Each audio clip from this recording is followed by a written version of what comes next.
What's going on, everybody? We got Raw after Mania in the books. We got a really good show here, so let's jump right into it. John Cena, the GOAT, Mr. 17-time, opens the show, and he basically says the fans don't get to bully him. They don't get to get away with that anymore. They don't get to bully him, and because they show up in a good mood, he gets to pretend like everything's okay. He's tired of that. He says the fans owe him an apology. The fans start chanting that they're sorry, and without missing a beat, Cena looks into the camera, and he says, for everybody listening at home, they said they aren't sorry. Why, he's one of the masters on the mic. Cena brings up a counter. He points to the top of the stage, and a counter shows up with all the dates he was supposed to do, and he basically names all of the shows he's been to in order, counting the Monday Night Raw he was at. And I'm just thinking, bro, how did you do that? Like, his mind is phenomenal. I don't even remember what I had for breakfast.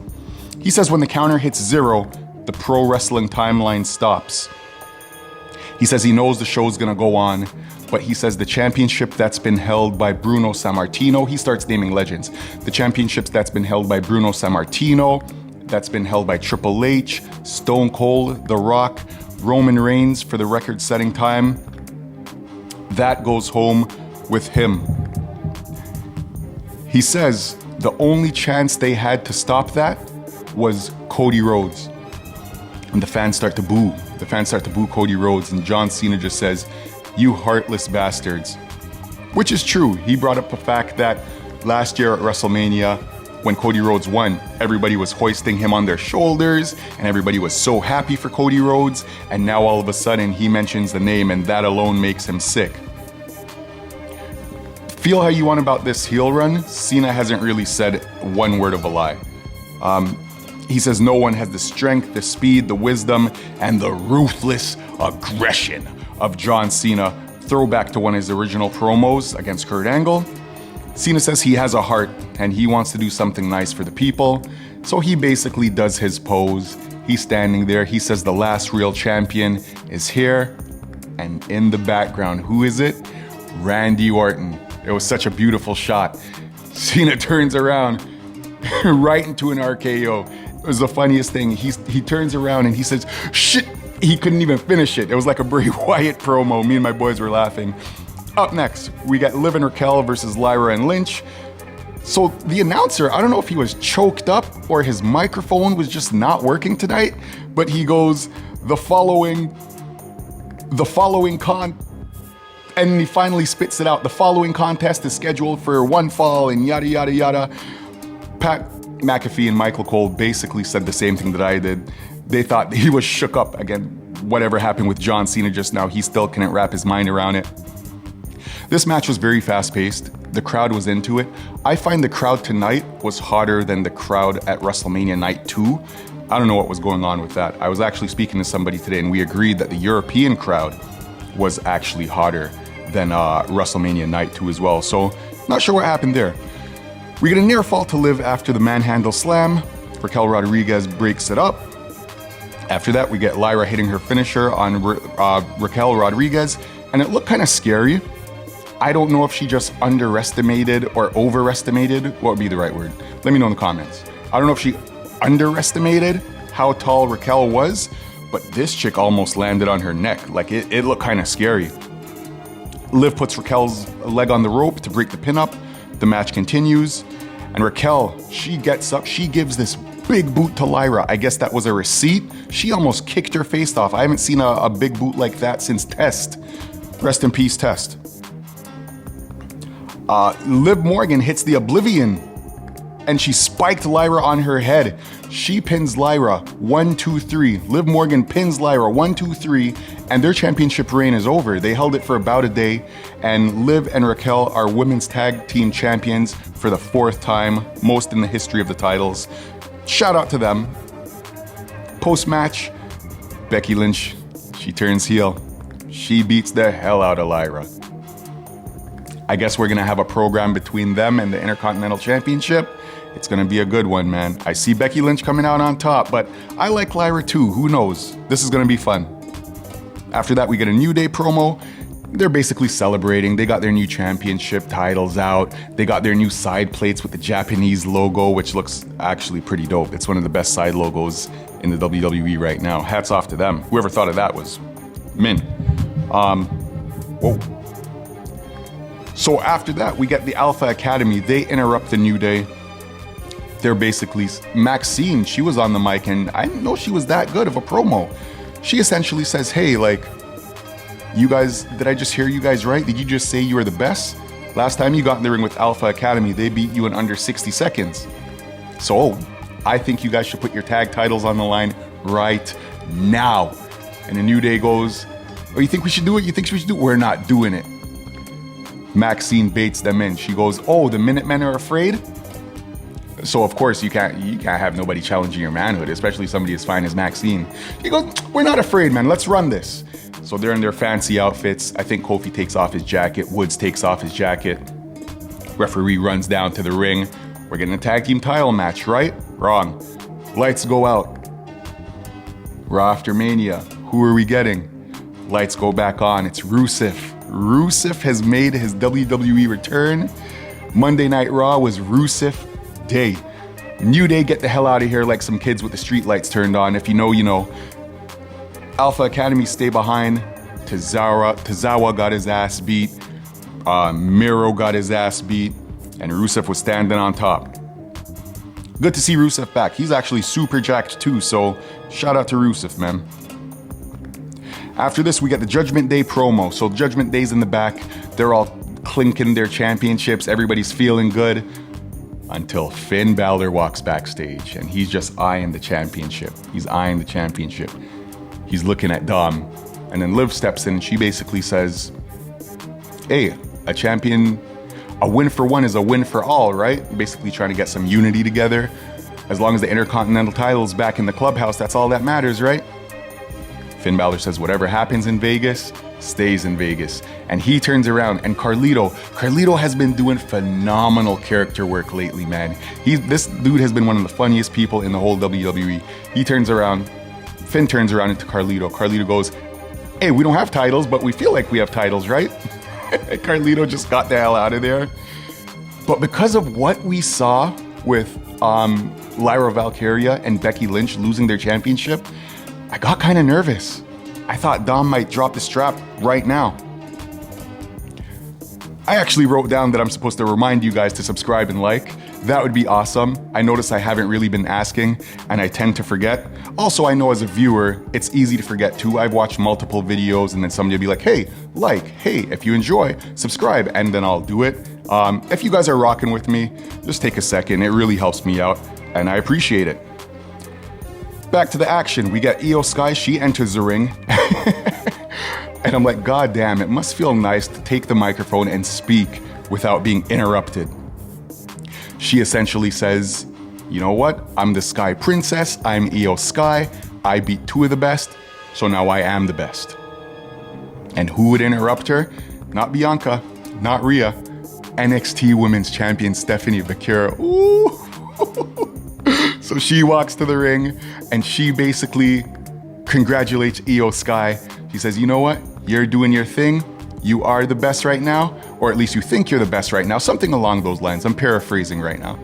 But she goes, I want to face the best. And so they go, everybody's chanting, everybody's loving it. Adam Pearce walks out and the fans are booing. And Pearce is just like, yo, you guys chill. I know you two want the match. I just want to see, does the crowd want the match? Of course, they tear the roof off of the place. Adam Pearce goes, hell, I want the match. And at this point, I texted my boys, I'm like, who do you guys think's gonna win? I had one homie say Lyra, pardon me. I had one homie say Stephanie. I had one homie say Io.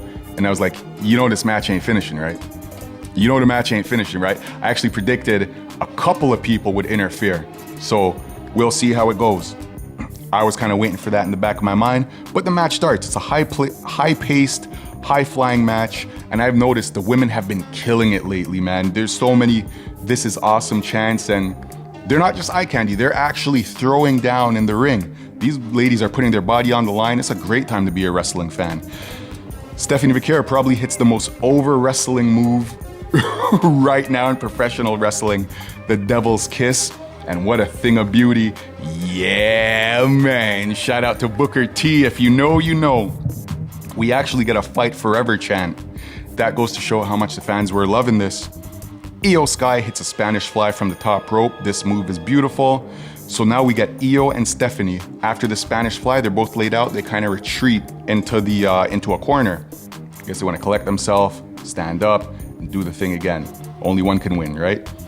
Roxanne Perez and Julia come out with the beatdown. So they're beating them down. Rhea Ripley's theme song hits. Rhea Ripley runs down to the ring for the save, kind of even out the odds. She saves the day, takes the world championship, hands it to Io Sky. She said a couple of words to her as she was giving her the title. I don't know exactly what she said, I didn't make it out. But you know Rio hasn't forgotten. Rhea's still after that. Now we get a Jey Uso celebration, and I'm not gonna lie, I got goosebumps. Like, this was a very beautiful video package, and that's shout out to the WWE. If they could do one thing, it's put together a video package. How you can watch this, or even better, how you could have lived through Jey Uso's journey and say he doesn't deserve the Royal Rumble, he doesn't deserve the World Championship. Jey Uso's been here for like 15 years. He's been doing this. He's been opening cards, he's been left off pay-per-views. Good for him, man, he deserves this. Sami Zayn comes to the ring. He celebrates with his Uso. You get some Sami Uso chants. Sami Zayn soaking it in the moment. Jey Uso goes to the top. He's yeeting, he's celebrating. There's this little second where Sami Zayn stands behind Jey Uso. He's looking at him. And I'm like, no, we don't need another heel turn, man. So Jey Uso jumps off the rope. They continue to celebrate. I was like, okay, cool.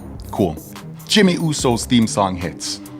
Jimmy Uso comes down to the ring, joins the celebration. Nothing crazy here. They just celebrate and everybody's eating all over the place. Everybody's happy. Next segment, we got AJ Styles' interview. And basically he's reflecting on his loss to Logan Paul at WrestleMania. And he says being phenomenal means knowing how to bounce back. You bounce back, I was going to be on top. You got hit, you stand up.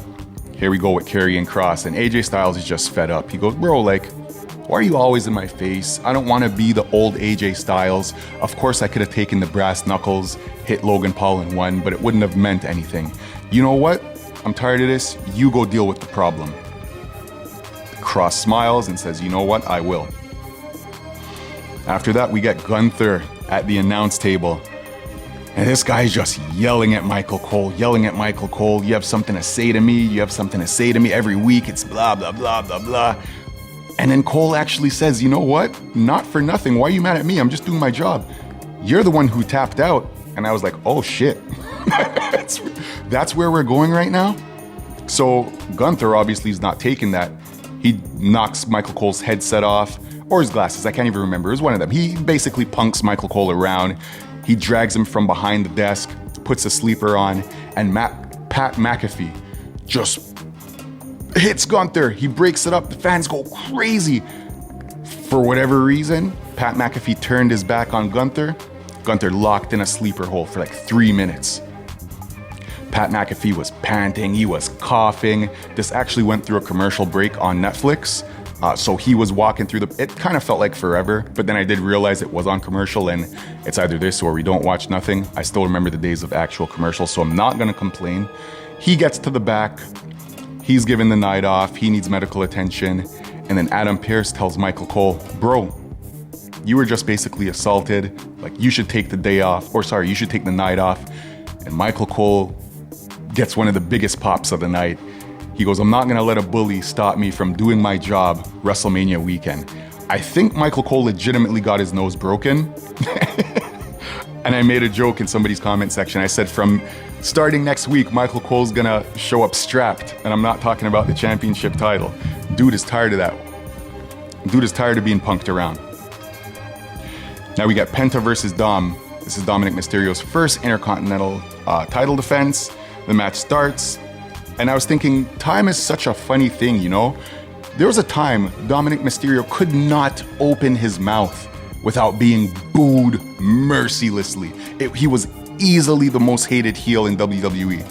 And it's like some time passes and now they're damn near singing his name. chanting his name while he goes to the ring, celebrating with him as he's the champion. So I don't know if time heals or people just change or what's happening there, but hey, man, it is what it is. I'm happy for Dom. Penta goes to the top rope, and returning JD McDonough, he took a dive, hurt his back, he was out, he's now returning. He pushes Penta off the top. Dominic Mysterio hits a 619 for the win. The look on Finn Balor's face, I don't know, there's some hesitation there. I don't know if he's happy, if he's not happy. I feel like if you're in the Judgment Day, you have Carlitos chillin', you have the WWE Tag Team Women's Champion, and you have the Intercontinental Champion, and you just have this hating ass guy, Finn Balor. Just kick him to the curb, get him out of here. He's just a black cloud. Finn Black Cloud Balor. Put it on a t-shirt. Next, we got Seth and Paul Heyman heading to the ring. Seth is basically bragging that he stole Roman Reigns' wise man, and he stole CM Punk's best friend. CM Punk didn't let that slide too long. CM Punk goes to the ring. He interrupts the promo. He beats Seth. What was I gonna say? Seth Logan. He beats Seth Rollins down. He's beating him. Punk goes after Paul. And then as he's distracted, he gets stomped by Seth. So Paul gets a mic. He calls Seth Rollins the new number one. So you know what that means. Roman Reigns is heading down to the ring. Seth throws Punk outside of the ring like a bag of garbage. Roman Reigns hits Seth with a spear. He Superman punches Paul Heyman. He backs up into the corner to do his whole he's about to spear Paul Heyman. He runs, and this big figure in this black hoodie spears Roman Reigns, takes the hoodie off. It's Braun Breaker. Seth Rollins is kind of looking like, what the hell's going on here? And at this point, CM Punk gets back into the ring. Braun Breaker runs past Seth Rollins, spears CM Punk. We got a new Paul Heyman guy. Seth embraces Braun. Braun spears Roman through the barricade and brings him to Seth. Seth stomps Roman's head into the mat. And this is going to be a problem. You have one of the best all-around wrestlers of all time. You have a young powerhouse in Braun Breaker. And you have the mind of Paul Heyman. This is going to be scary. Everybody needs to be on the lookout, man. Oh, man. What a Raw. That was phenomenal. One of the best Raws after Mania in quite some time. I really enjoyed the show. Hopefully you guys did too. Next up, Thursday Night Throwdown. Like I said, we're going to do night 1 of WrestleMania. And then next Thursday, we're going to do night 2 of WrestleMania. So tune into that. Thanks for rocking with me. You guys enjoy the rest of your night. And I'll see you soon. Peace.